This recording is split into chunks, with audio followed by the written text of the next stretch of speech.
Esperaron la noche para reprimir, para golpear, para abusar, para atacar y dispararle a nuestra gente de forma cobarde. La misma valentía que le faltó para ir a arrestar a Saúl Méndez en las calles cuando le dijo ayer al ministro Pino, venga y arrésteme. La misma valentía que les ha faltado para reprimir a las mafias y al pandillerismo que crece de forma abismal en nuestro país. Señor ministro, yo le quiero decir algo. Después de julio del 2022 y después de este oscuro octubre de 2023, usted no va a ser contratado por ningún organismo internacional. Señor, agarre su jubilación y váyase para su casa, porque usted ha demostrado que no tiene el calibre que se necesita. Ayer me quedé pensando, Diego, tú sabes lo que me mandó el señor, que como después él mismo lo contó, es un oyente. Saray Pineda está con nosotros. ¿Cómo estás, Saray?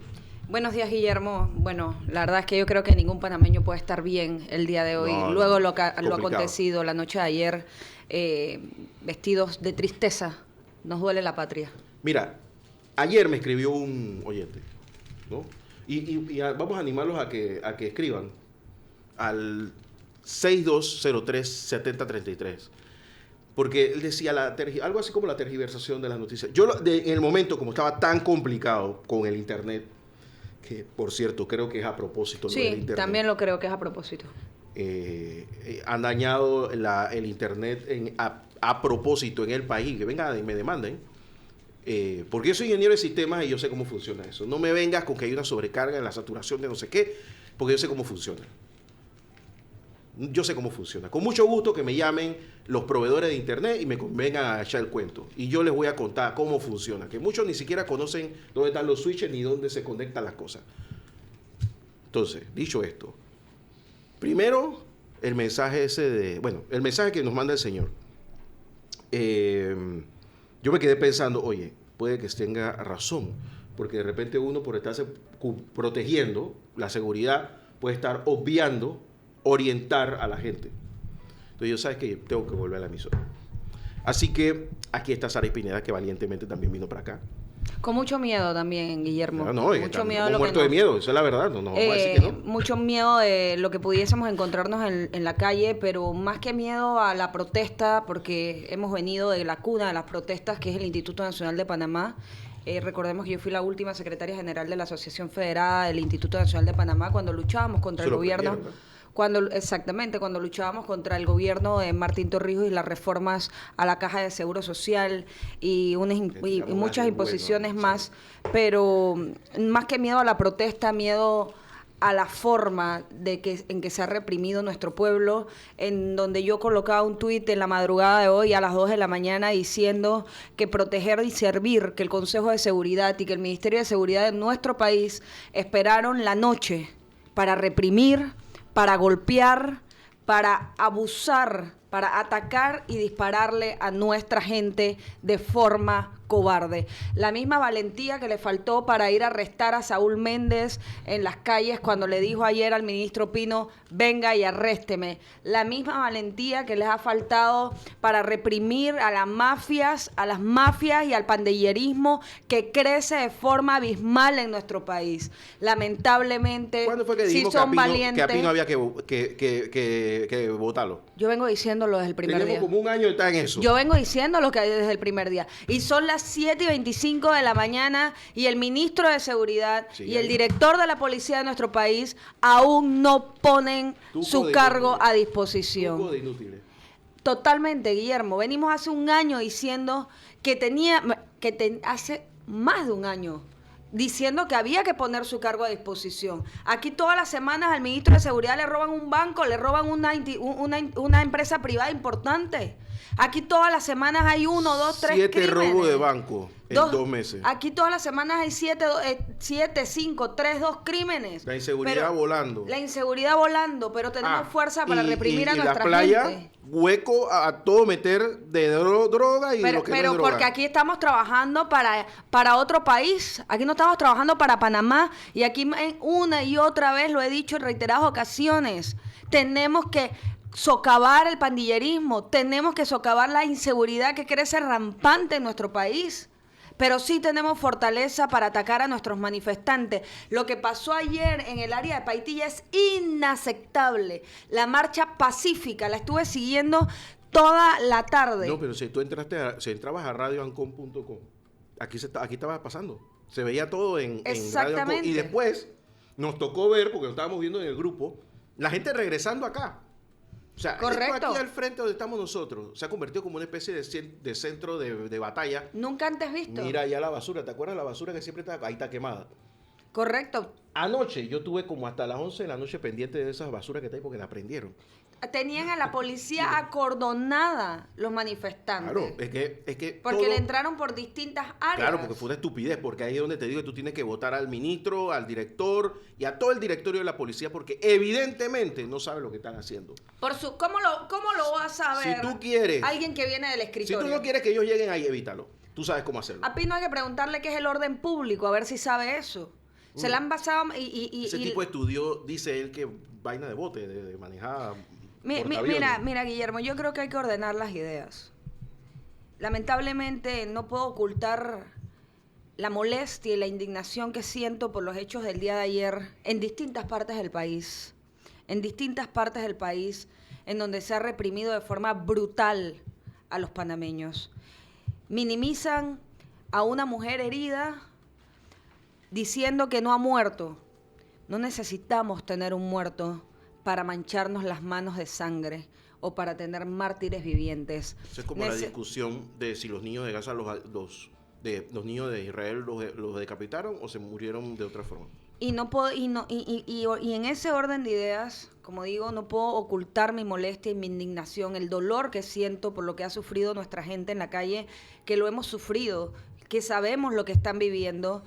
Y es lamentable, Guillermo, lo que vivimos la noche de ayer, en un gobierno en donde no existe una verdadera línea de comunicación, en donde una persona de quinta categoría es la que le dice a los ministros y a los directores y a los voceros del Estado qué decir. Que cuando el vocero y el ministro no sabe qué decir, los manda a escuchar lo que dijo el vocero anterior. Respétennos.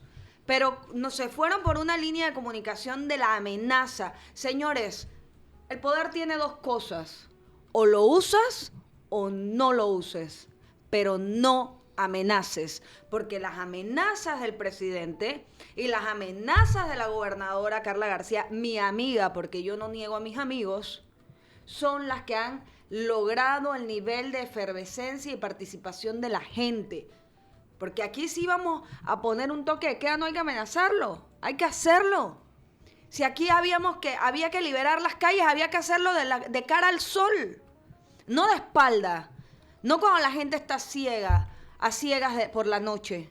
Yo veía un video de un hombre que se cayó corriendo y 3 y 4 policías lo atacaban a patadas, en donde los policías no se detenían.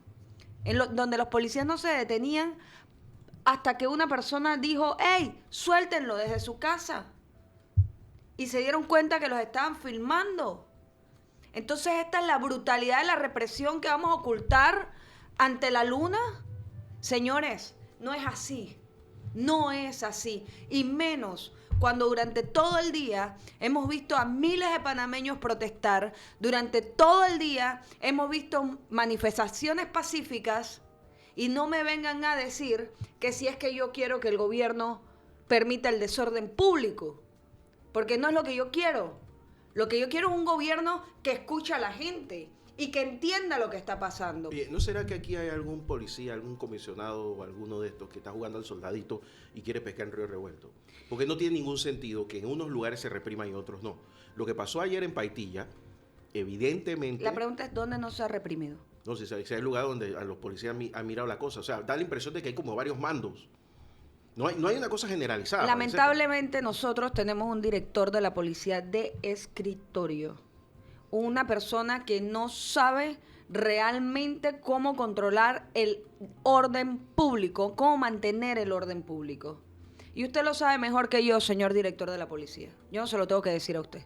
Y lamentablemente, como tú lo dijiste cuando te sentaste en esta mesa, cuando nosotros tenemos un líder que dice vayan en lugar de vamos, ahí se hace la gran diferencia. Nosotros hemos tenido una tropa desarticulada prácticamente Totalmente. de liderazgo, Aquí deben llamar a gente como Troya y se me escapa el nombre del otro, el comisionado que era director de Senafrón hace algunos años, que le expliquen al director de la policía qué es lo que hay que hacer. Pero más allá de lo que tenga que hacer la Policía Nacional, porque el problema aquí no son los manifestantes, aquí estamos equivocados y aquí tenemos que entender, por eso te decía, hay que ordenar las ideas. Aquí hay que entender que el problema que estamos teniendo en este momento en las calles es el pandillerismo. Saréis, ¿Y quién permitió el crecimiento del pandillerismo si no fue este ministro de la seguridad que es un inoperante? Todo comenzó cuando sospechosamente en la Avenida Central, un comercio, el que estaba lleno de celulares, fue asaltado. Y la policía llegó, qué casualidad, justo cuando nada más que quedaba un tipo y ya se habían robado todo. Ya ahí yo vi esa... Ajá. Entonces, ahí en adelante, ayer, en la mañana, ¿sabes quiénes eran los que más cerraban las vías? Los delincuentes que estaban teniendo unos retenes con un impuesto que tenías que pagar. Allá en Colón quemaron un carro. ¿Fue en Correcto. Colón? ¿Fue en Colón? Bueno, pero afuera del PRD hay un carro quemado, ¿no lo has visto? Eso fue en el fin de semana. Pero vamos a decir que esos fueron manifestantes, indignados. Pero lo que está pasando ayer, lo que pasaba ayer era que en la misma Arraiján La Chorrera te paraban y te cobraban. No uno, hasta 3 llegaron a contar. ¿Dónde estaba la policía ahí? Pasa que cuando el ciudadano decente, ojo, no voy a minimizar la lucha y soy incapaz de hacerlo. La lucha nace originalmente cada día en las calles de gente decente indignada. Pero cuando el ciudadano decente, indignado, cabreado, porque no hay otra palabra, se repliega producto de los gases y los perdigones, quienes están saliendo a luchar, reitero, es el pandillerismo. El pandillerismo que no nació solo, el pandillerismo que le permitió un crecimiento rampante este gobierno, este ministro de Seguridad, porque ha estado más ocupado a andar detrás de las faldas de la embajadora que andar haciendo el trabajo realmente. Señor ministro, yo le quiero decir algo. Después de julio del 2022 y después de este oscuro octubre de 2023, usted no va a ser contratado por ningún organismo internacional. Señor, agarre su jubilación y váyase para su casa. Porque usted ha demostrado que no tiene el calibre que se necesita. Y le haría un favor al país, y le haría un favor al gobierno, y le haría un favor al presidente de la República de poner su cargo a disposición como se lo ha puesto otro ministro, para que el gobierno agarre un oxígeno e inmediatamente pueda tomarse las decisiones correctas. Sé que hay por lo menos 2 que le sugirieron al presidente su carta, el día de ayer. Aquí está. Su carta de renuncia el día de ayer. Eso se llama respetar al líder. A un líder que en este momento y durante todo su mandato se ha hecho mal acompañar de asesores que han estado viviendo en Narnia, que han estado viendo otra cosa y que le han estado aconsejando de forma incorrecta al presidente. A gente como yo, que decíamos las cosas como son, nos esquinaron. A gente como yo, que decíamos las cosas como son, nos llamaban locos. Decían que somos locos. Yo hace 2 semanas estaba subiendo un podcast hablando del desorden el caos social que podía haber en el país. Pero vivían en el país de la perfección, no en el país en el que la gente tiene hambre, no en el país en el que los jóvenes están desempleados comiéndose sus títulos universitarios, no en el país donde no hay un transporte público digno a nivel nacional, no el país donde no hay agua, no el país donde hay un hastío de la corrupción, la falta de gobernabilidad, la falta de transparencia, la falta de gobiernos abiertos. Porque eso es lo que nosotros hoy tenemos. Nosotros subimos, que hace cuánto será, hace como 7, 8 meses, después de lo que pasó la vez pasada, subimos uno, no sé si fue de Bernal o de la propia Saréis, que el título era "Es inminente un estallido social". ¿Te acuerdas? ¿Te acuerdas? 5.000 vistas tuvo. Yo quiero ordenar un poco nuevamente y no dejarme llevar por la indignación, porque yo quiero, Guillermo, hablarle al país. he estado toda la madrugada, parte de la madrugada despierta, llamando distintas personas que estaban atendiendo a los heridos, que estaban atendiendo a los detenidos, que estaban en la lucha en la Universidad de Panamá también, que su integridad y su autonomía fue violentada el día de ayer. Yo quiero que entendamos que el país tiene que entender que este es un papel en donde todas las autoridades tienen una participación importante. Se habla de derogación del contrato ley. La derogación del contrato ley solamente se puede dar si el presidente de la República presenta una modificación al proyecto del contrato ley ante la Asamblea Nacional de Diputados. Es la Asamblea Nacional de Diputados quien puede aprobar o rechazarlo. Pero esta vía, porque aquí hay que ser inteligentes, esta vía es la peor vía para el pueblo panameño, porque es la vía que peor parado nos deja si no existe una negociación con la minera previa de una pausa. Es la vía que peor nos deja parados ante los tribunales internacionales. Aquí tenemos que volcarnos y mirar hacia el lado del tercer órgano del Estado, que es el órgano judicial. Aquí tenemos que exigirle a la presidenta de la Corte, quien tiene todas las facultades constitucionales, de que instale de urgencia el Pleno de la Corte Suprema de Justicia y se discutan las demandas de inconstitucionalidad contra el contrato minero.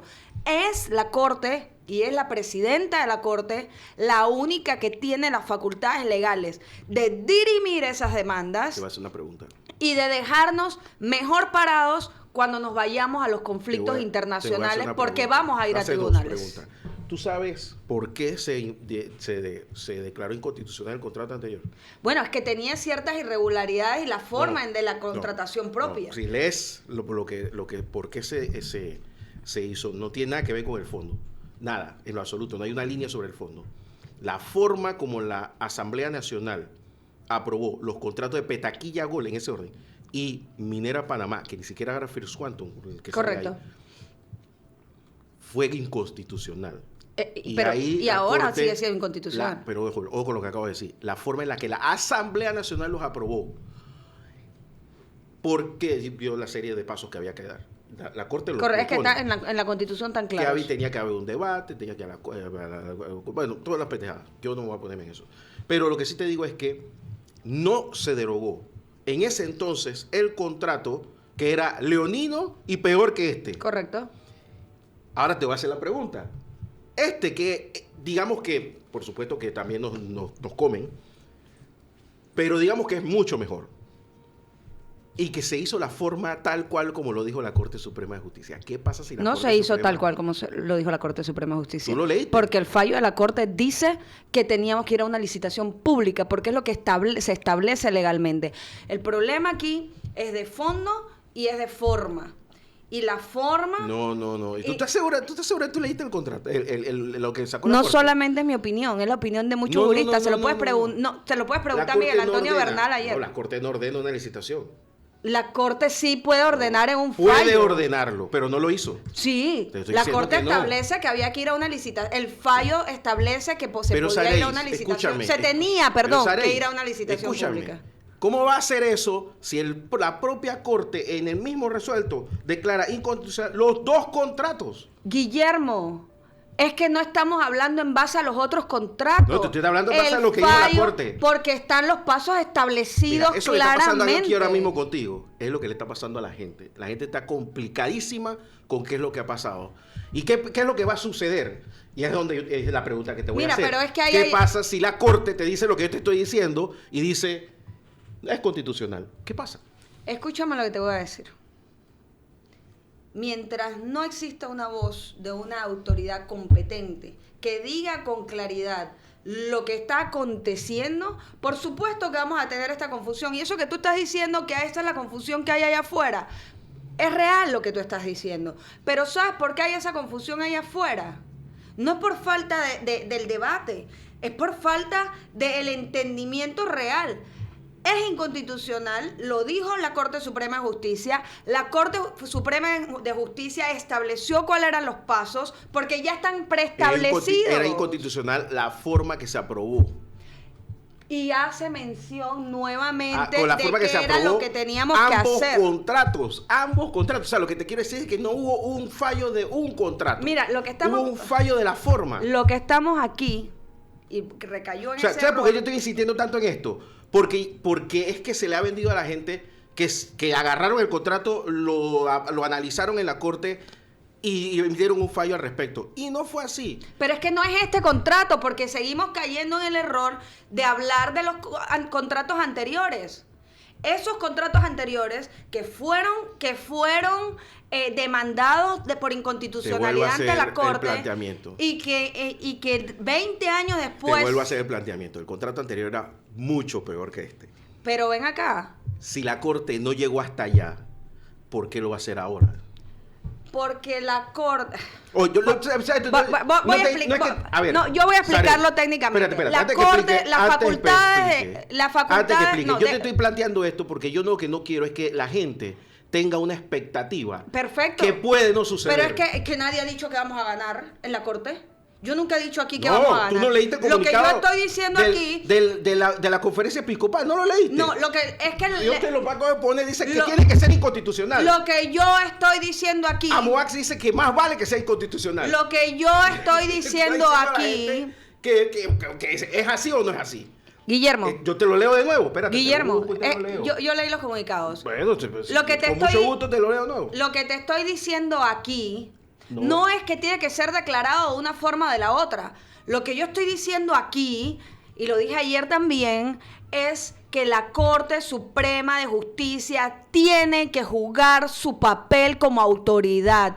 Aquí nosotros no necesitamos un órgano judicial inoperante. Así como existe Justicia Express para algunas situaciones, tiene que haber un sentido de urgencia para dirimir los problemas del Estado panameño, porque aquí no es posible que a nosotros nos digan, demanden el contrato y esperen a ver qué pasa con la Corte Suprema de Justicia. No, señor, cuando aquí María Eugenia López tiene las facultades legales de convocar al Pleno de la Corte y de entrar a dirimir las demandas. Eso es correcto. Y la Corte Suprema de Justicia entra a dirimir, que era lo que te quería explicar, sobre lo que se demanda, no sobre lo que exista en el contrato. Si en la demanda se establece puntualmente el punto A, B y C, esas son las facultades legales que tiene que entrar todo a lo que está dirimir diciendo es cierto, pero lo que te estoy diciendo es que si el anterior, que era peor, no lo declararon inconstitucional en el fondo. Porque no se demandó el fondo, puedes demandar ambas cosas. Puedes demandar o la forma o el fondo. Es lo mismo que pasa con las casaciones. Tienes que ver cuál fue la demanda original. Escúchame. Yo no estoy allá porque yo no soy abogado, tú tampoco. Yo te voy a leer lo que dice en la conferencia episcopal panameña firmado por todos los obispos. Escucha bien. ¿Eso es caer en una ilegalidad? Escucha bien. No, es peor todavía. Solicitamos se escuche el clamor del pueblo en las calles y que la Corte Suprema de Justicia revise y se pronuncie urgentemente, hasta ahí todo bien, sobre la inconstitucional de la ley del contrato con Minera Panamá. Está mal redactado. Sobre las demandas. Que no lo escribe la Asociación de Padres de Familia del Fermín Nodo, lo escribe la Conferencia Episcopal Panameña. Pero sigue estando mal redactado, porque tenían que colocar que se creando a la población expectativas que se podrían caer. Eso es lo que yo estoy diciendo, que aquí se está jugando con las expectativas de la gente. Pero igual, Tienes que estar preparado para todos los escenarios. Exactamente. Pero igual tiene que entrar. Si es una expectativa que según tú se puede caer, por supuesto que se puede caer. Bueno, aquí nadie ha dicho que van a declararlo inconstitucional. Lo que digo es que hay que hacerlo. No, sí, te estoy diciendo que hay gente que lo está diciendo. Ya te acabo de leer uno. Y con mucho gusto te leo. Porque es lo que ha sucedido en el país, que no sabemos hablar de temas judiciales y exigirle a nuestro órgano judicial. Tú has visto, es primera vez que vemos un comunicado de ese tipo de las instituciones del país. Eso es verdad. Es la primera vez. ¿Cuándo tú has visto que nosotros incluyamos? Por eso estoy trayendo a la mesa a la Corte Suprema de Justicia. ¿Cuándo tú has visto que se le exige a la Corte Suprema de Justicia que haga su trabajo? A una presidenta de la Corte. Aquí no estamos viviendo cualquier cosa, Guillermo. Aquí no estamos viviendo julio del año pasado. Lo que nosotros estamos hablando hoy, lo hablábamos 4 semanas después de julio del 2022. Aquí estamos viviendo el 4.º día de protesta más intenso que hemos vivido, que yo en 32 años de vida he visto en este país. Aquí estamos hablando de que todas nuestras autoridades tienen que jugar su papel beligerante, que la Corte no puede seguir dormida, que la Corte no puede seguir dándole la espalda al pueblo panameño, que si hay un sentido de urgencia, la Corte Suprema de Justicia tiene que jugar su papel. La magistrada presidenta tiene que llamar al Pleno y entrar a dirimir. Y eso no quita que el presidente pueda derogar el contrato. Yo te insisto, no estoy entrando en lo legal porque yo no soy abogado. Estoy leyendo. Yo he hecho múltiples consultas. Lo que a mí me preocupa es que se le esté creando expectativas a la gente. Yo te voy a decir que es lo peor. No se cumplan. Yo te voy a decir que ha sido lo peor. Te leo lo que, pero escúchame, que estás hablando, deja que escuche un momentito. Mira lo que dice la Conmeninal. Exigimos al órgano judicial acoja y resuelva con la misma premura con la que fue aprobada y sancionada la ley número 406 las demandas de inconstitucionalidad que fueron presentadas por abogados que se han atrevido a exponer en sus sustentaciones el clamor del pueblo de que sea esta instancia la que dé término a esta arbitrariedad. O sea, tienes que declararlo inconstitucional. Eso es lo que dice ahí. Y acto seguido dicen, se les invita a los pacientes, esto es la Conmeninal, a evitar acudir, si no son urgencias, a los hospitales y unirse a las protestas para lograr no se prolongue este conflicto que nos afecta a todos. Debemos priorizar los escasos insumos en atender a los heridos en esta lucha. Lo estoy leyendo. Lo único que no estaba viendo que iba a haber heridos era el gobierno, porque lo he hablado con varios del gabinete. Escucha lo que te voy a decir. Aquí hay errores tras errores. Y no voy a dejar de exigirle al órgano judicial y a la Corte. ¿Sabes qué es lo más triste? Y de lo que nosotros no hablamos. Es que la Corte Suprema de Justicia y cada uno de nuestros magistrados, de nuestros jueces, tenían la obligación de decirle al presidente de la República que habían vicios de inconstitucionalidad en el proyecto ley y en la forma en que se estaba aprobando. Que habían vicios de inconstitucionalidad. Era una obligación por la patria hacer eso. Y yo no vi jamás un pronunciamiento, comunicado por la Corte de la Corte Suprema de Justicia. Eso me lleva al otro tema que te quiero traer. Y no me digan que no es competencia de ellos. Y es el discurso del presidente, que no quería que lo dejáramos, no lo analicemos. Yo te voy a decir lo que yo pensaba que el presidente iba a hacer.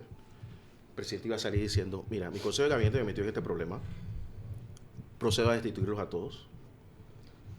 Voy a volver a reunir un consejo de gabinete que me asesore en qué podemos hacer. Les pido que me den 48 horas para ver cómo resolvemos esto. Y hablamos en 48 horas. Lamentablemente hoy, jueves, eso no va a solucionar. Te van a ver, no salgan porque ustedes me van a ver. Y aquí estoy, y yo hice lo que y Martín Torrijos fue. ¿Qué es eso? Pues estamos jugando a la campaña política. Estamos jugando a la campaña política. Te dije cuando me senté aquí, el poder tiene dos cosas importantes. Lo que está el presidente de la realidad. O lo usas o no lo usas, pero no lo usas para amenazar. Totalmente desconectado de la realidad del país. Nadie ha dicho lo contrario, lo venimos diciendo. No, pero tenemos 4 años diciéndolo, yo pensé que entre las 2 y las 3, que es cuando atiende, estaba conectado, pero yo creo que ni en esa hora. Guillermo, tenemos 4 años diciéndolo. Aquí gobierna Gaby Carrizo. Aquí gobierna Gaby Carrizo hace 4 años. Y sus amigos. Y los amigos de Gaby Carrizo. Y los malos asesores de Gaby Carrizo. ¿Qué es lo que pasa con Gaby Carrizo? Que en su vida ha visto una manifestación. ¿Cuántos años tiene? 40, ¿no? 40, sí. 40. Sale con 40. Para el gobierno de Martín Torrijos, cuando pasó algo similar a lo que está pasando, pues mucha gente dice, esto nunca había pasado. Sí, pasó con la ley 51, fue peor. Por supuesto. Fue hasta peor. Pero en ese tiempo había talento para resolverlo. Y hubo como 6 cosas como esta. Ahora no hay talento y se nota. Lo que pasa es que el poco talento que tenía el gobierno lo apartaron. Entiendo que la ministra de Trabajo no se encuentra en el país, que es la mejor negociadora que tiene el gabinete. ¿Y por qué no está en el país? Tenía un compromiso internacional que atender antes de que pasara todo este caos. Es la mejor negociadora que tiene el gabinete. De allí en adelante no tienes negociadores. Ese es el problema central. El segundo, no es el problema central, es uno de los problemas del El problema gobierno. el principal del gobierno. Pero el principal problema que atraviesa el gobierno con esta crisis que tiene en este momento es que no entiende, no sabe lo que está sucediendo y no tiene con quién conversar. ¿Por qué razón? Porque en julio del 2021 tú sabías que tú llamabas a la mesa a los maestros, al Suntrack, y la situación se podía calmar. En este momento la efervescencia va mucho más allá, rebasó al Suntrack. Pero el gobierno sigue pensando que es el Suntrack. Ayer amenazaron de darle un carcelazo a Saúl Méndez. Reitero, señores, si no van a usar el poder, no amenacen. Ayer amenazaron a Saúl Méndez y a Genaro con un carcelazo. Bueno, ¿Qué fue lo que hizo Saúl? Lo que dijo ahí, se inventaron una cosa. Hacia ahí. allá voy. ¿Qué fue lo que hizo Saúl? Se les paró en la mitad de las calles y le dijo, vengan, llévenme preso, pues. ¿Se atrevieron a agarrar preso a Saúl Méndez? No. A las 9 de la noche filtraron que estaban llevando ante un juez de garantía al hijo de Saúl Méndez. 3 horitos después, la fuerza jurídica del Suntrack habían liberado al pelado. Ahí sí le voy a dar la razón a Suntrack en una cosa. ¿Qué difusión tuvo que el muchacho supuestamente no sé qué tenía? Cuando lo liberaron, nadie dijo nada. ¿Pero qué Por eso puse hoy al abogado. ¿Pero qué? Y desapareció el tuit. Espérate, lo peor es que desapareció el tuit de la muestra de las cosas. Desapareció. Claro, a mí también yo ahora puse un tuit a las 2 de la mañana que tengo aquí la captura y ya no está. Porque nos están invadiendo. Volvemos al tema de las redes sociales que con el que iniciaste y el tema de las comunicaciones. Lamentable que se presten para esta sinvergüenzura. Hombre, pero la Secretaría de Estado de Comunicación Digital. ¿Qué existe? pasó? Pues ganan buena plata, para que sepa. Pero tenemos secretario de Comunicación del Estado. ¿Dónde está la mequetrefe esta que es secretaria de Comunicación del Estado? No le digas así a mi amiga. Es la que nos tiene metido en este problema. Es la que nos tiene metidos en este problema. Aquí hace rato Boris Moreno tenía que darle la cara a este país, que es quien ha estado dirigiendo de verdad las comunicaciones del Estado. Pero aquí no nos hemos atrevido a decirle esto de frente. Mira, te voy a dar una cosa. Te voy a dar un dato. Para que veas esto. Son los que nos tienen en este problema. Te voy a hablar de una persona. Porque se han creído que con glosas y esquinando a la gente y haciéndole daño a la gente podían agarrar y calmar y mejorar la comunicación del Estado. Para que tú veas que no siempre estoy en contra. Lamentablemente han hundido al presidente de la República y al candidato del Partido Revolucionario Democrático. Yo hubiera sido presidente. Toda esta gente me metió en este revolú, están todos votados. Mira. No, presidente, no se preocupe, va a llegar la quincena. Esos son muchos muchachitos. Aquí no va a pasar nada. De una persona que yo tengo cierto nivel de admiración, a pesar de que es la última comunista del país, pura. Se llama Lilian Guevara. Por supuesto, respetable. Lilian es una académica, pero comunista en serio, que entró como directora del CIAM, ¿qué se llama? El Centro de Investigación Ambiental, no sé qué, después de la pandemia. Ella es parte de esa intelectualidad ñángara de la Universidad de Panamá y esta cosa. O sea, que no es una peligrosa es una mujer de academia del Suntrack. De esa gente que se reunía, de esos que venía, de esos que iban a la Casa Roja, a la Casa Azul y todas esas cosas. Bueno, ¿qué pasa? Ella habla un perfecto inglés. Porque también los comunistas se cultivan. Claro. No, esta es una mujer de academia, estamos hablando de una mujer sumamente preparada. Radio Francia Internacional, ¿a quién tú crees que está entrevistando? A Lilian Guevara. ¿Por qué? Porque ella se comunica con el editor de la BBC, con el editor de Radio Francia, con el editor de la Deutsche Welle en inglés. El editor y el productor y el director le dicen entonces al periodista, habla con ella. ¿Quién de la presidencia puede hacer eso? Nadie. No habla ni español. Nadie. Entonces, por supuesto que ¿quién lo va a entrevistar? Llámate al man de CNN. De CNN no lo ve nadie ya. Entonces, claro, para colmo entra Saúl. Exactamente. Entonces, claro, tú tienes que destituirlos a todos, así están todos votados. Cuando yo era directora de comunicaciones de la Asamblea Nacional de Diputados, tuvimos la crisis de la Constitución, de las reformas constitucionales. Yo cuando vi el tamaño de la marcha, le dije al señor presidente en aquel momento, Marcos Castillero, y no me dejará mentir, señor presidente, o abrimos las puertas o se nos mete la gente. 5 minutos después teníamos a la gente adentro de la asamblea. Bueno, pues.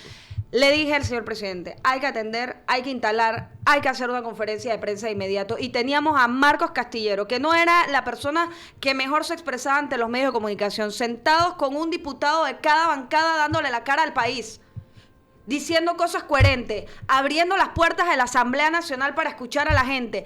Quizás no fue la mejor estrategia, pero tampoco fue la peor, porque la peor es el silencio y la amenaza a la que ha recurrido la Secretaría de Comunicación del Estado, a la que ha recurrido los asesores del presidente, a la represión a oscuras. A oscuras. ¿Por qué no reprimen hoy a la luz del día? Yo quiero decir una cosa. Yo espero que aquí haya una Al silencio de los medios de comunicación más importantes de este país. Te voy a contar una cosa. ¿Te acuerdas que salió la lista eso de los 180? Correcto. Bueno, en este momento tú necesitas, como gobierno, que esa gente no es que esté a favor tuyo, sino que esté analizando la situación. Por supuesto. Tú me puedes explicar la mitad de la lista que está llena de gente del deporte, del deporte y de la farándula. ¿Tú me puedes explicar ahora mismo qué están analizando de política? Que no saben política. No tienen idea. Entonces, ¿por qué les estás pagando? Ellos no entienden. Ah, pero ¿por qué les estás pagando? Averigua por qué le estás pagando a gente de farándula y de deporte. Lo mismo la caja de ahorro. Yo quiero saber por qué lo hacen. Una buena investigación con una buena fiscalía te lo va a determinar. Pero en este país, nosotros miramos para otro lado cuando nos enteramos de las vainas.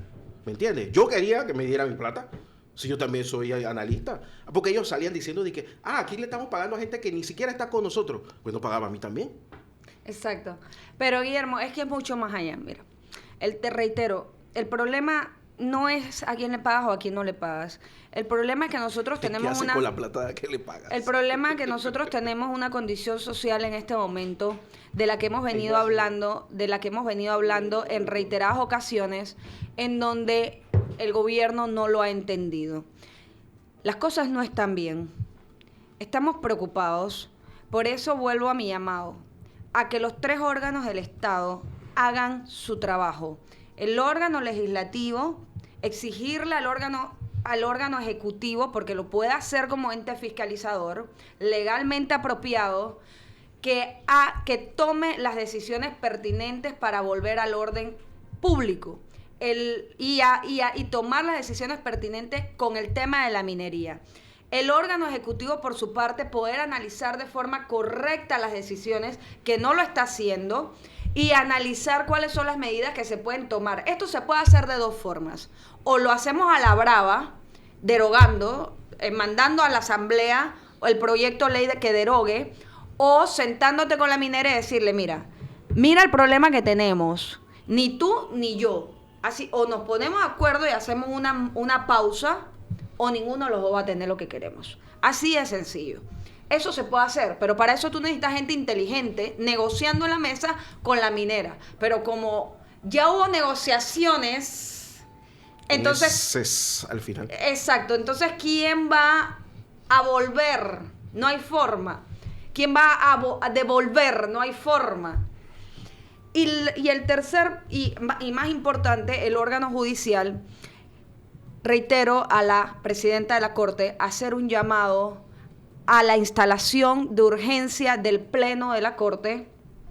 Lo puede hacer porque estamos en un tema, en una crisis nacional, y entrar a dirimir las demandas de inconstitucionalidad que ya se han presentado para establecerlas, ganamos o perdamos. Esa es la mejor vía. ¿Por qué? Porque si se hace por la vía de la Corte, existe un fallo. Si son tan rápidos para fallar con Martinelli, pues son rápidos para esto. Y si ya tenemos un fallo, con un fallo de la Corte Suprema de Justicia nos sirve como herramienta para ir a pelearlo a tribunales internacionales. Sí han demostrado que pueden, porque ahí estableciendo la línea de responsabilidad de los 3 órganos del Estado en ese orden: órgano judicial, órgano ejecutivo y órgano legislativo, nosotros podemos encontrar una solución a este tema pronto. Lamentablemente, la represión no va a ser una solución. En el día martes, nosotros teníamos 5.000 personas en la calle marchando. Ayer teníamos 15.000 personas en la calle marchando. Cuidado, me quedo corta. Hoy no iba a tener mucha más. Hoy vamos a tener por lo menos 25.000 personas en la calle marchando. Entonces, ¿qué queremos? ¿Qué queremos? El problema que hay aquí es que aquí hay un grupo de panameños que dice, yo no quiero el contrato minero, y otro que dice, yo no quiero mina. Pero en definitiva... Ese segundo grupo está fuera de la realidad. Pero en definitiva, ambos grupos no quieren contrato minero. Pero aquí vámonos más atrás, Guillermo. No, solamente eso. No quieren además. De no quieren el contrato minero, quieren una moratoria minera, que ahí yo los entiendo. Que es lo que yo pensé que el presidente iba a salir diciendo en primer punto. Después que votaba todo el gabinete, iba a decir, a partir de ya se prohíbe cualquier proyecto en adelante que tenga que ver con minería. Pero te quedas con First Quantum. Es que ya lo tienes ahí. Ya lo tenemos. Pero no lo puedes borrar. Ya está en vigencia. No puedes agarrar un borrador y sacarlo del mapa. Mira, Guillermo, aquí nosotros tenemos que irnos a los antecedentes. El problema aquí no solamente es el contrato minero, aquí es el problema los problemas sociales del panameño, que ahorita todo lo que le jode y le cabrea es lo que está exigiendo. Porque es que ahora mismo en la calle está la frustración que va desde los problemas que tú tienes en tu casa hasta que no tienes agua, luz, que te cobran la electricidad como les pica la gana, que se te va, que el tipo del MOB no te repara las calles y ha tenido que ir 4 veces con el carro al taller. Todo eso está en la calle. Pero bueno, vamos a una pausa, que Saray se tiene que tomar el agua. Vamos a hacer una pausa y vamos a poner una canción y regresamos, porque aquí ¿usted cree que los políticos se iban a salvar? Vamos a hablar de los políticos ahora. Así que ponga ¿cómo era? Ponga el cassette y la grabadora y regresamos aquí en la mañana en Compo Radio Ancon.